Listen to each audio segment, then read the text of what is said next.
আজ মহালয়ার পূর্ণ লগ্নে শিউলি দিয়ে শুরু হোক দিনের শুরুটা। শিউলিতেই মায়ের আগমনের সূচনা।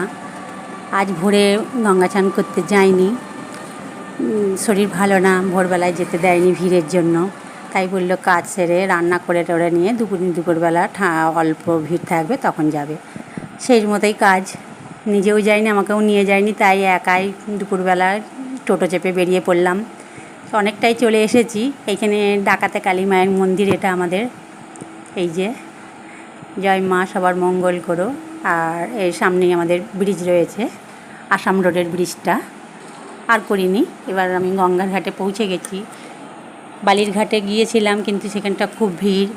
নিয়ে একটু এগিয়ে এসে আমাদের সামনে একটা ঝাউতলা কালীবাড়ির আশ্রমের ঘাট আছে, সেইখানটায় গেলাম। বললো হ্যাঁ খোলা আছে, চলে এসো। নিয়ে সেখানে গেলাম, গিয়ে চান টান করে একটু মন্দিরের ফটো তুললাম। ব্রহ্মা বিষ্ণু মহেশ্বর আর কালী মা রয়েছে এখানে, আশ্রমের ঠাকুর এটা। আর ইনি হচ্ছেন গুরুদেব সেই আশ্রমের। আর তার সাথে ওই ব্রহ্মা বিষ্ণু মহেশ্বর কালী মার মূর্তিটা বাঁধানো রয়েছে।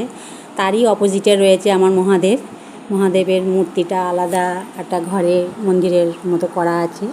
তার চারপাশে এই যে তিনজন বিরাজমান হয়ে রয়েছেন। আর চারপাশে একটু ঘুরে নিলাম, ব্যবস্থা করা আছে চারপাশে ঘোরা যায়।